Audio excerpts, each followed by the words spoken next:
Okay. Good morning, good morning, good morning, everyone. This is Good Morning from California. I know there were a lot of attendees signed up from Northeast, so very good afternoon to all of you.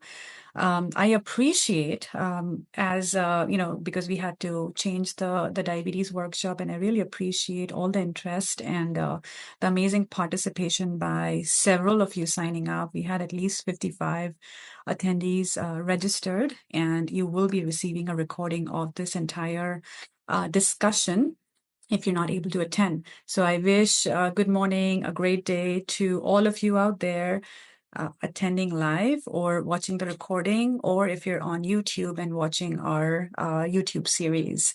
This is Dr. Chhaya Makhija. Now, I will be sharing my screen and we will be discussing our very much awaited topic on 5 actionable steps to conquer good health as well as blood sugar. So even if anyone does not have any concerns for prediabetes or type 2 diabetes, they are going to benefit from these 5 actionable steps that we are going to discuss today. Okay, so let's start without any further ado and delays. Many of you might be knowing me, but I realized that there were at least 70% of new names that I was able to see as the attendees or the ones who registered. So for them, as well as for anyone viewing the recording, this is Dr. Chhaya Makhija. I'm a triple board certified specialist in internal medicine, diabetes, endocrine and metabolism, as well as lifestyle medicine. My education from graduates in medical school was in India, and then moved to the States in 2004, where I pursued my residency as well as diabetes research at Albert Einstein, and then moved to Midwest for my fellowship, and then pursued lifestyle medicine to add another set of a part of medicine for my patients, along with a plant-based nutrition certificate from eCornell. So we are going to incorporate all these aspects in our discussion today. Now, other than being a clinician or a physician, I also teach at our local universities in state of California in Fresno. And of course, I've had several occasions of being a patient, undergoing surgeries. And that's why I wanted to incorporate or unify an aspect of science, which is lifestyle, as well as the traditional medicine, which comes along with prescriptions. So in 2021, after practicing for almost 10 years, I decided to start my own practice in the state of California, which was way different or unconventional in terms of the time. So I spend around 60 to 90 minutes with my patients, and my prime mission is prevention, deprescription of medications. Can I help them wean off insulin if it's possible?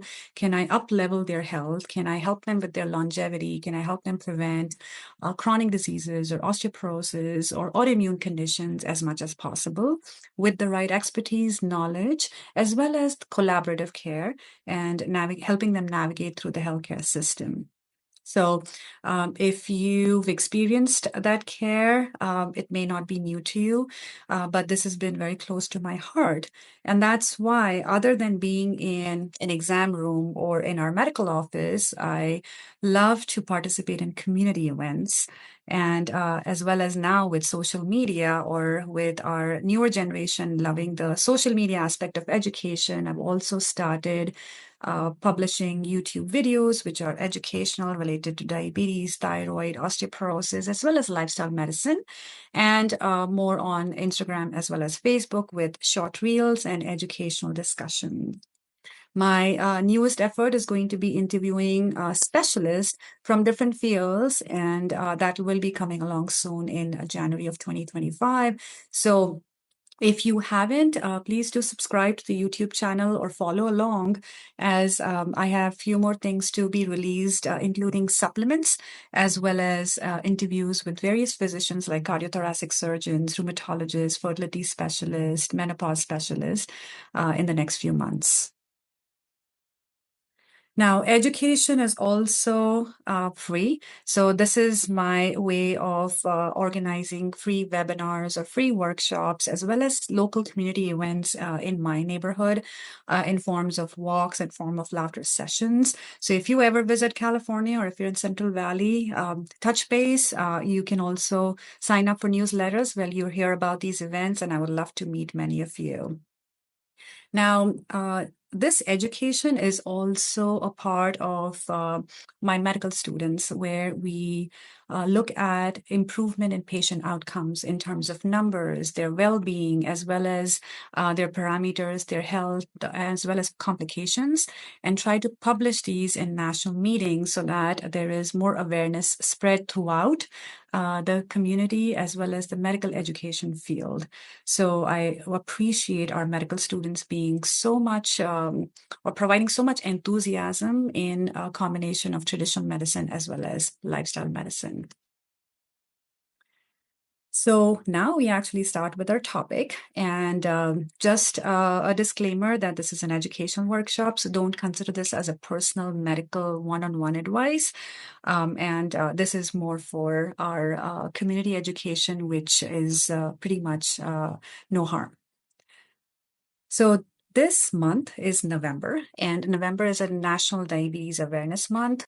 November 14th is International Diabetes Day.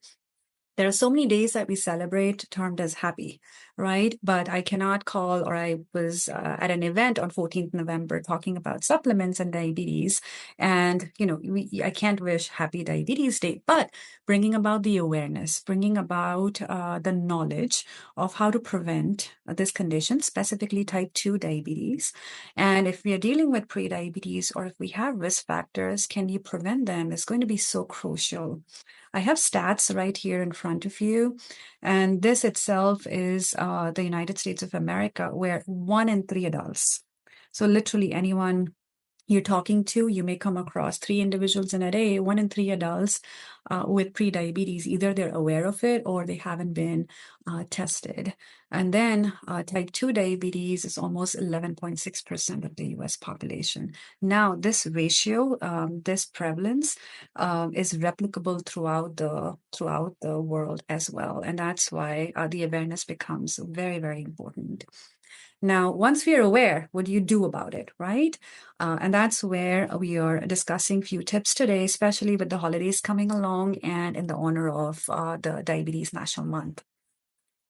High blood glucose. So we all are aware blood glucose, and if it's elevated, it may not be necessarily type 2 diabetes. It could be related to stress. It could be pre-diabetes. It could be one time.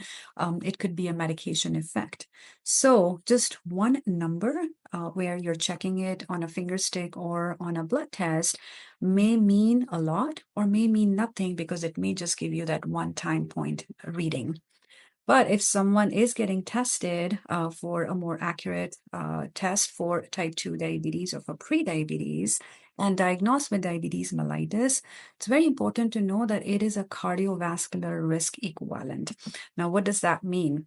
It basically is implying that it's equal to heart disease. As simple as that. So if anyone with type 2 diabetes mellitus or with a diagnosis of hyperglycemia qualifying for type 2 diabetes, the first thing that we as physicians are always worried about, that, okay, now is the time to prevent that heart disease or the heart attack or even any of those cardiovascular events, which could be stroke, which could be circulatory problems in the legs, or anything to do with the heart or cardiac condition. In general, high blood glucose consistently can lead to inflammation. It is termed as a chronic inflammatory condition. So don't be surprised with these new terminologies or these new ways of describing type 2 diabetes, because we've known this since the time we've been taking care of individuals with type 2 diabetes. But now, given the complications, the heart complications, the number of incidences or the prevalence of increase in different types of cancer, it's very important to know that it is not just a blood glucose. It's also leading to inflammation. It's also leading to lots of organ complications. So you're not just working on one number, you're actually working on your health if you are attending this conference today or the webinar today. Okay, so giving you some flow sheets as well as some tables. These could be downloaded from my website, or I will share some links. Tony, if you can just put that in the chat box. We have these diabetes handout flow sheets where I engage my team as well as our medical students to create these handouts for patients as well as for physicians and their medical offices. These are all referred, or the reference is American Diabetes Association from 2024. And here you see what tests are important to get the screening done. That is hemoglobin A1C, or a fasting blood glucose, or something called as 2-hour glucose tolerance test. And what's normal, what's in the pre-diabetes range, what's in type 1 or type 2 diabetes range, and where should be your numbers if you are thinking about controlling them. So let's just share this up here. So if you take a look, goals for blood glucose in diabetes mellitus before a meal, 80 to 130. The lower the better. Again, hypoglycemia, or low blood sugar, is defined as less than 70. And then 1 to 2 hours after a meal, can it be less than 140 to 180? Lower the better, because that's going to improve your average hemoglobin A1C as well as your overall glucose control. Now, the next aspect is, why do I care about diabetes? So younger and younger of my patients are being diagnosed with type 2 diabetes. One of the pediatric gastroenterologist or endocrinologist had mentioned that her youngest one is a 12-year-old with type 2 diabetes. Can you imagine them starting on medications like at that age, where they should not be worried about doctor visits except for like cold, flu, or vaccinations, right? So that's why screening becomes an important tool.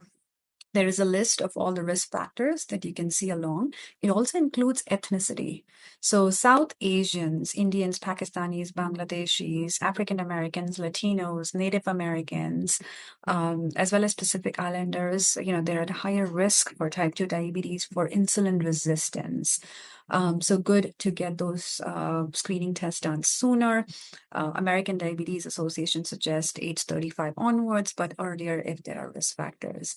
And there is a whole list of other conditions which you can go through, and you will be receiving these slides in the emails too. Now, what you're seeing here on this slide is literally the exact statements coming from my patients over the last few years. So the dilemmas, what they are encountering when either they are dealing with high blood glucose or they have a history of type 2 or type 1 diabetes. I don't feel like working towards it, as I know I will die due to diabetes. I'm so unlucky, or I know what to do, but life takes over. And I'm trying, doc, but I get discouraged. It's quite a lot to handle. And can I do something now to prevent blood glucose? I just don't want to suffer like my family members did. Or I need to focus on my health, but how? I just don't have time. Right. And then the other ones would be, I was bad, I cheated, I was really bad during the holidays and so on. But these are very genuine patient conversations that I have day in and day out. And diabetes distress is a real feeling. It's a real emotion. And that's why the knowledge, the support, the community aspect of it. And if you are a family member of someone who is dealing with type 2 diabetes or pre-diabetes or even type 1 diabetes, I feel there should be an equal amount of knowledge and awareness there on how to have a conversation, how to have a dialogue, rather than just having a conversation about do this and don't do that. Right? Because it takes a village, it takes a team, it takes an entire family to help someone conquer their health. So now we're going to talk about our 5 actionable steps. The first step, I usually discuss this with my patients, and I've never released this in any of my talks and any of my speaking events. This is the first time that I'm sharing my first step, because I feel it's the most crucial one. And you will be getting like a minute or two. So even if you're watching the recording or you're watching it on YouTube, take a couple of minutes to look at the step one and actually bring your journal or use your phone notes. Or if you're watching on your screen, you may have your notes section somewhere to work on step one right away. So what's that? I'm going to go with the step one first, and then we'll go to the previous slides. Find your why.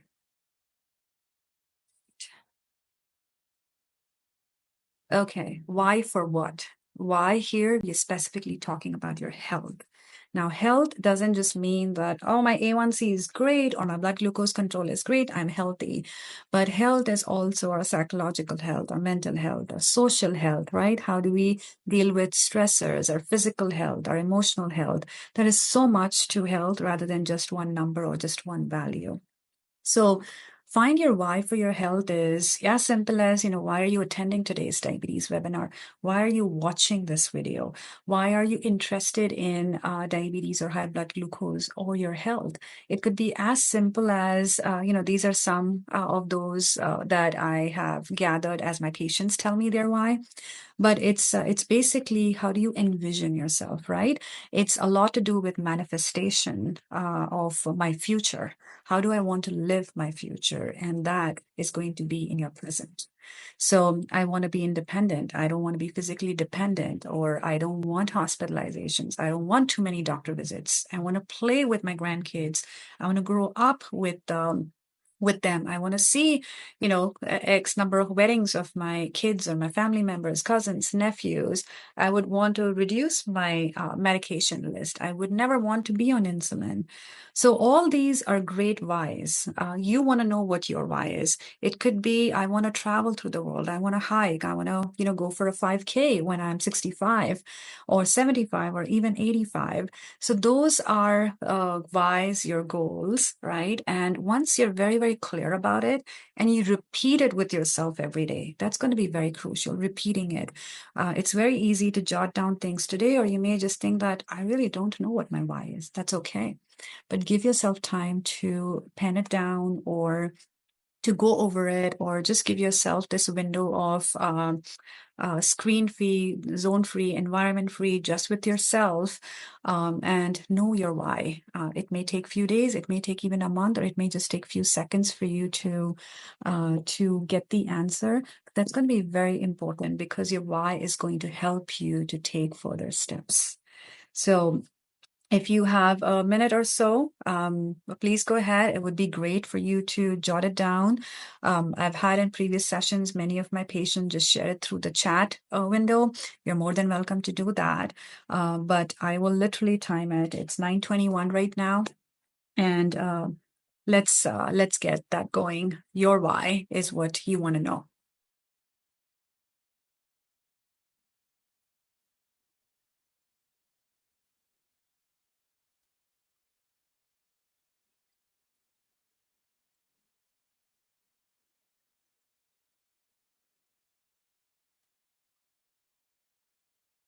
Tony, if we have anything in the chat box, let me know because I don't, I'll just minimize it. Yes, Doc, will do.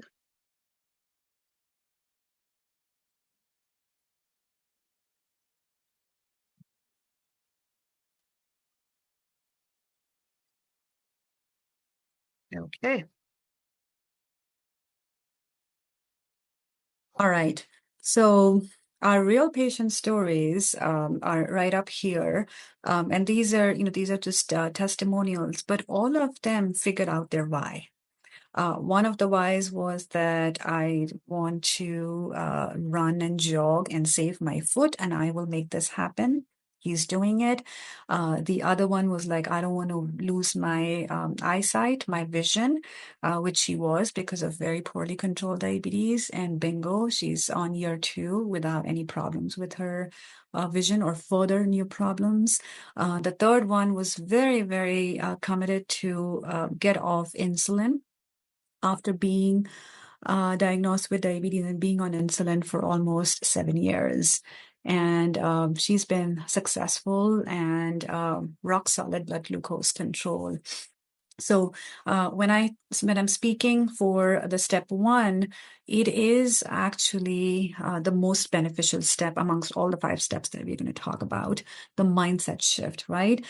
So if I am very aware, if I am very mindful, if I am very certain, if I'm determined, if I'm confident on what I am seeking, then your next step is easier because you will now start working on those steps on how to achieve it, how to accomplish it, right? If we don't know where we are going and we're just going, sometimes it may be difficult because you may end up experiencing hurdles or challenges that you may not be prepared for.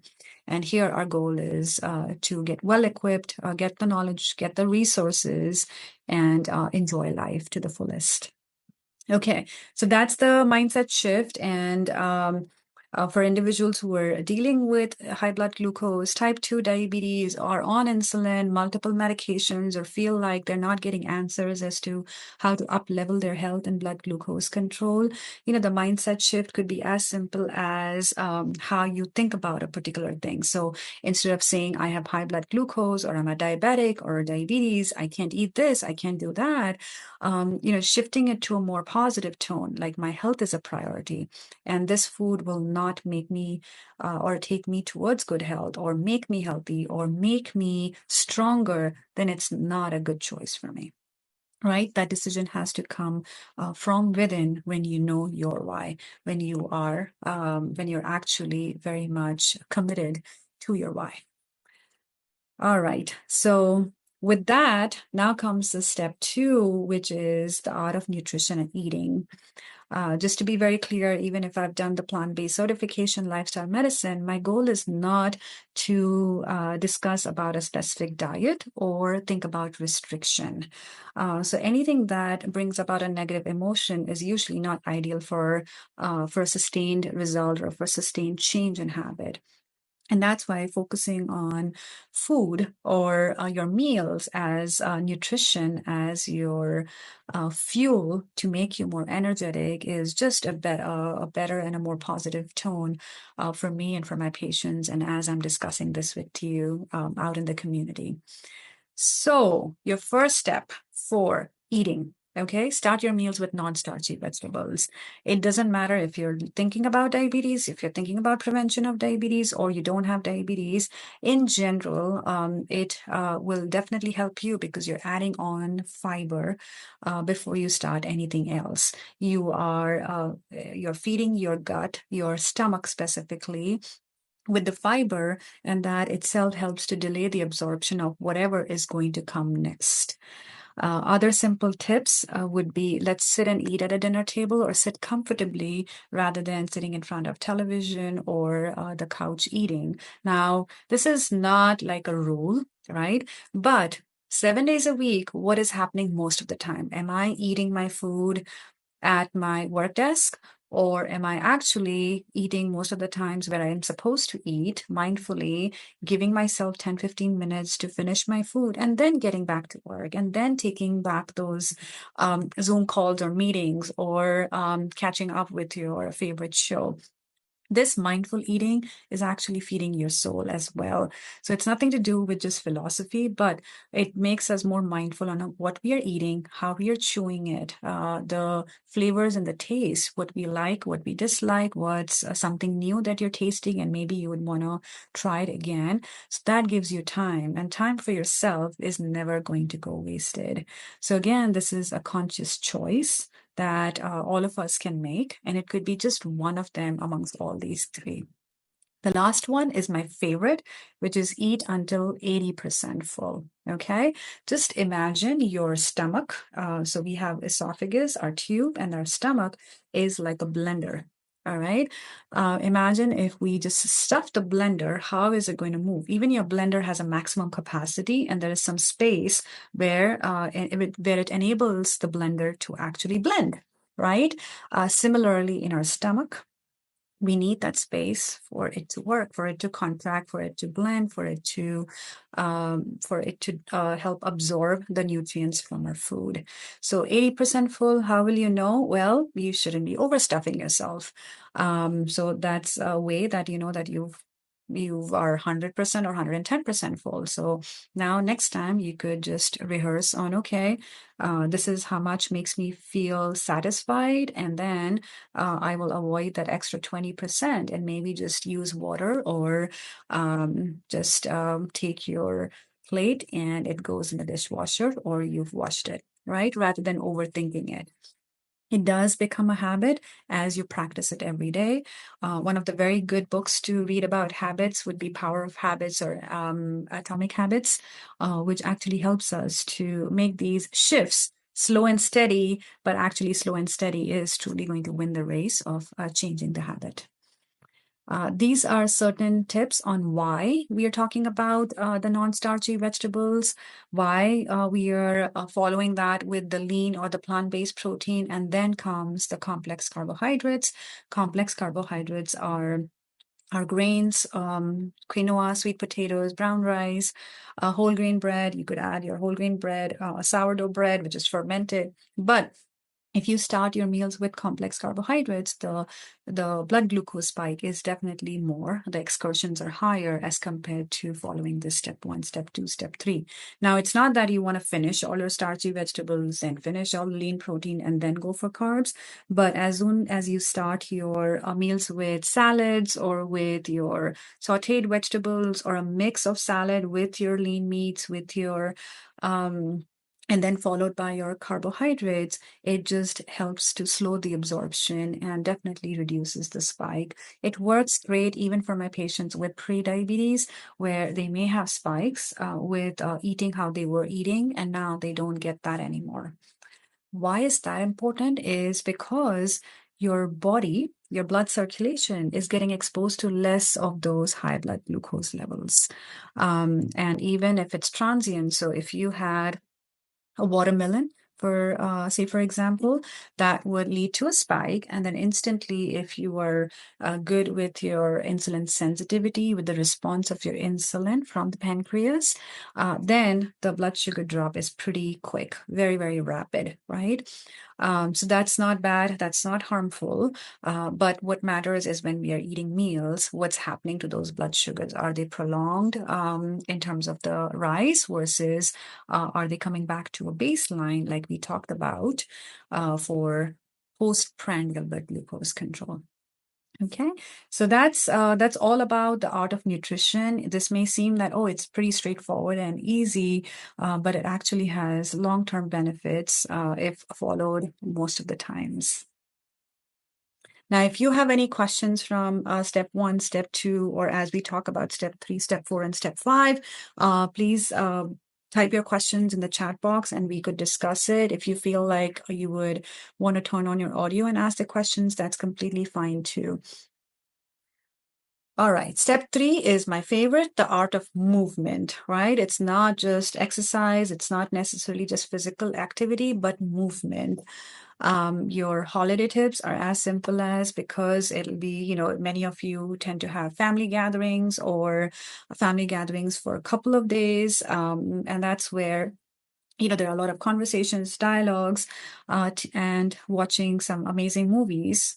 So taking breaks every 30 minutes is going to be very important, not just for you, but anyone around you. So you could be the inspiration, and you have kids, you have, teenagers as well as adults or even elderly, if they're able to think about something which is outdoors. If it's too cold, think about, an activity that could be involved at home where you are getting up, moving at least every 30 minutes, which will actually help not just to digest that food, but also to help with the blood glucose spikes.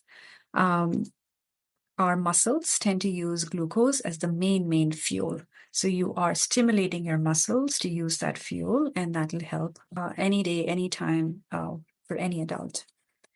The leftovers, right? When we talk about leftovers, the same protocol follows for leftovers too. Even if you've had leftovers, there's nothing else left in terms of vegetables or fiber.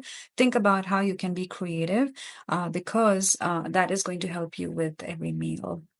And then I specifically put go easy on your gut post holidays is because of the fatty meals that can be served. And I'm not saying that it's a no-no to have them, but you want to make sure that you're also treating your body as a temple, right? So you're not overstuffing it the next day and the following day and so on. And then comes Christmas, but you are being very mindful that, okay, can I engage into a more prolonged activity on a post Thanksgiving day or during the weekend, or can we just be more physically active than what we are usually in our usual day-to-day routine, which is actually going to help again in the long run for that entire week.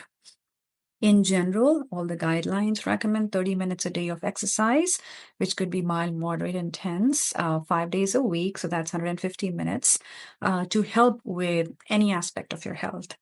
More the better, yes, of course, but also keeping your work, your sleep in balance, as well as your self-care in balance. But this is an amazing tool that we all have, and definitely it is going to help with avoiding frailty, avoiding falls, preventing low bone density, preventing muscle loss, and also helping in balance forever.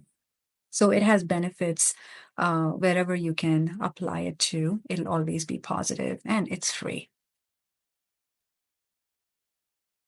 Now, there was a recent study talked about by a neuroscientist regarding movement, that just 10 minutes of activity, how much of a positive effect it has on our noradrenaline, on our dopamine, on our serotonin. And that helps us to increase those levels through the day. So 10 minutes in the morning, 10 minutes if you're working, take a break and enjoy those movements. It could be simple squats, it could be laughing, it could be dancing, it could be just taking deep breaths in and out, because that's using your chest muscles and abdominal muscles, right? A great way to de-stress as well. So all this becomes very, very important in our daily routine. Step four. Step four is for someone who doesn't know about processed sugars. Now, we all know about there are many culprits for diabetes. Type 2 diabetes is what I'm talking about, insulin resistance. It's excess calories, it's a lot of fatty food intake, but it's also processed sugars. Now, there's a difference between fruits versus processed sugars. Here is an example for you. And this is going to be very helpful even in your math.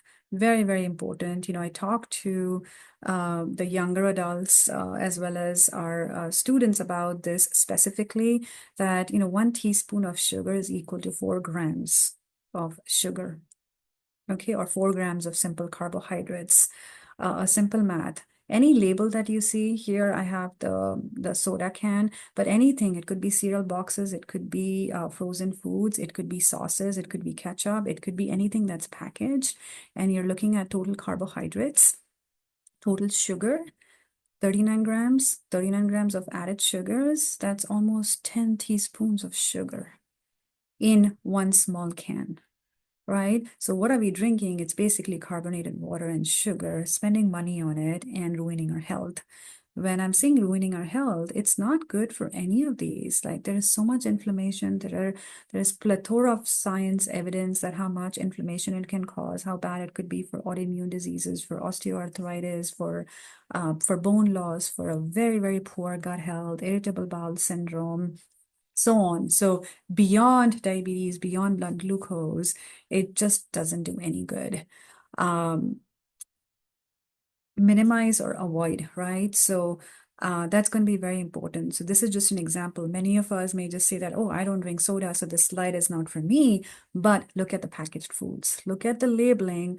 Don't be surprised when you see those. Even in your shakes or protein shakes, which are pre-made, you want to look at the total carbohydrate intake. Even the milk, or when you're buying any form of dairy, take a look, because every small ingredient is going to count if you're looking at the 24/7 intake of your meals.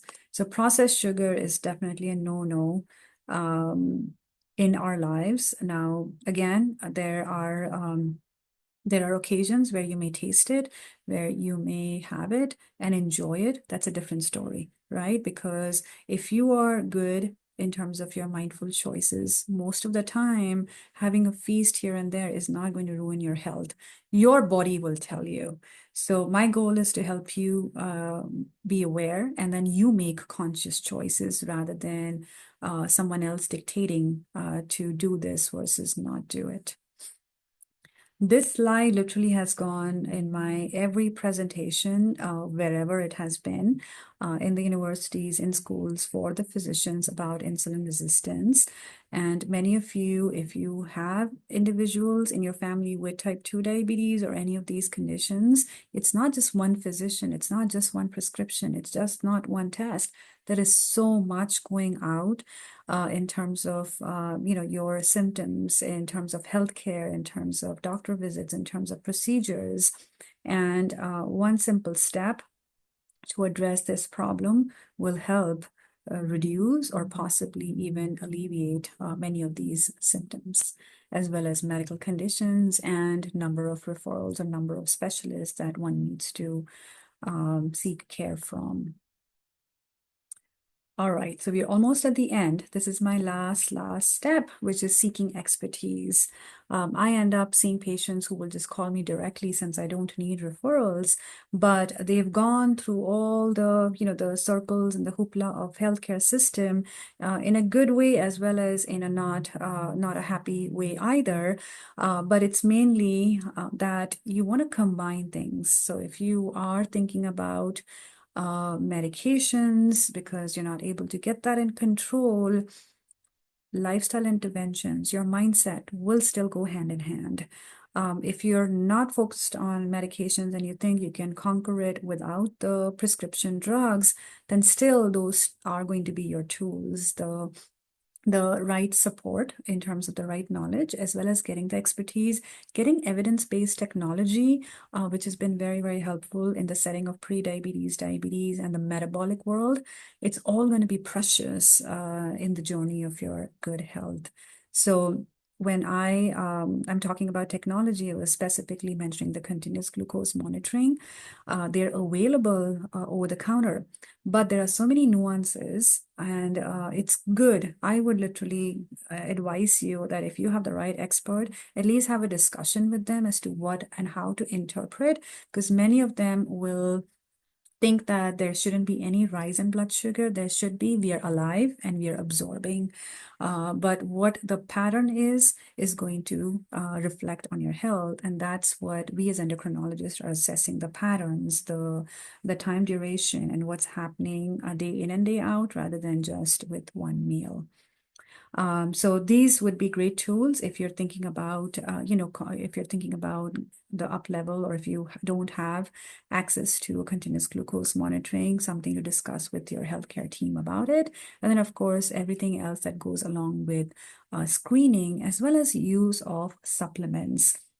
There are very well-studied supplements, herbs that could be used safely, and that would be also good under the guidance of an expert who knows about diabetes, who knows about the drugs, who knows about the pathophysiology, the root causes, and then, of course, the right knowledge and safety about using supplements.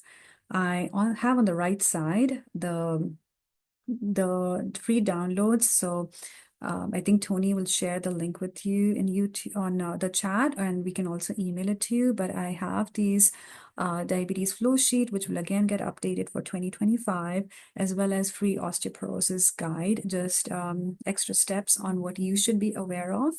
And soon we are releasing a guide of supplements for bones, supplement for endocrinology, or specifically in my field, as well as the supplements which are well studied for thyroid, for diabetes, and it will be accessible to all the physicians' medical offices, as well as if you've signed up for the newsletters, it will be available as a PDF very soon.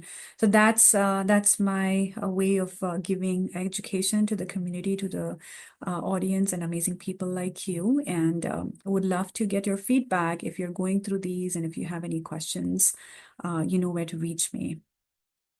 So without further ado, I think I'm almost done with our 5 steps. I talked to you briefly about the continuous glucose monitoring, and how I use it for my patient care, be it pre-diabetes, type 2 diabetes, or even prevention of these conditions, but in the right manner, with the right knowledge, rather than buying fear and anxiety. We try to learn from those. My offices are in Fresno, and then I have one in the Bay Area, more in the East Bay in Alamo. So if you're in California, you're more than welcome to reach out for a consultation via telemedicine or in person. And if you have family friends who are seeking care, please share if they want to get a more up level, a more unified care in terms of lifestyle medicine as well as endocrinology. I would happy to help them or at least guide them if this practice will be able to help them achieve their goals.